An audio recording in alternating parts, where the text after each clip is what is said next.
Mes chers collègues, nous allons passer à la discussion de la motion qui tend à opposer la question préalable. Notre collègue Loïc Hervé a déposé une motion distribuée sous le numéro 35 tendant à opposer la question préalable au texte en discussion. Je vais lui donner la parole.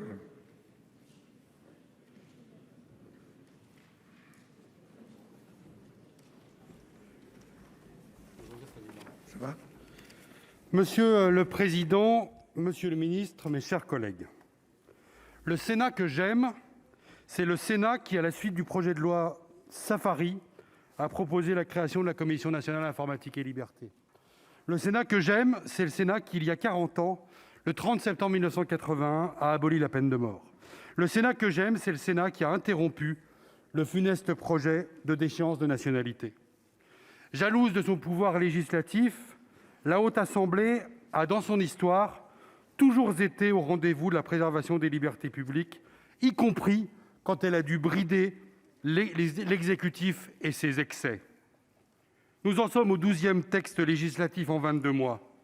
La caisse à outils n'est jamais assez complète et à chaque fois, le gouvernement vient demander au Parlement de la compléter.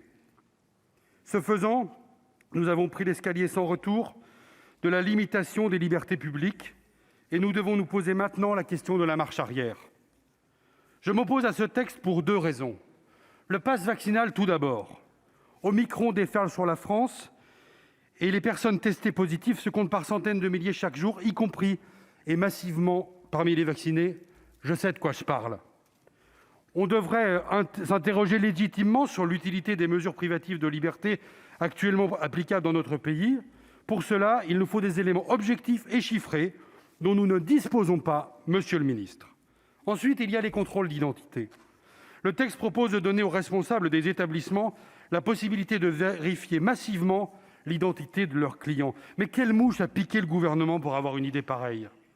Quel effondrement de la pensée et du débat politique nous a conduits là ? Quand les résignés disent « on n'a pas le choix », les penseurs ne voient pas le problème.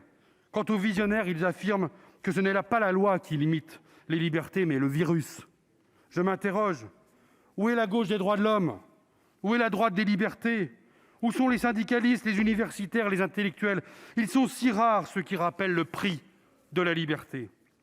Mes chers collègues, je vous propose de dire un non ferme et définitif à cette très mauvaise idée du passe vaccinal qui nous conduit tout droit au contrôle social généralisé. Alors je voudrais conclure avec Tocqueville, monsieur le rapporteur. Cet État se veut si bienveillant envers ses citoyens qu'il entend se substituer à eux dans l'organisation de leur propre vie. Ira-t-il jusqu'à les empêcher de vivre pour mieux les protéger d'eux-mêmes ? Le plus grand soin d'un bon gouvernement devait être d'habituer peu à peu les peuples à se passer de lui. Merci.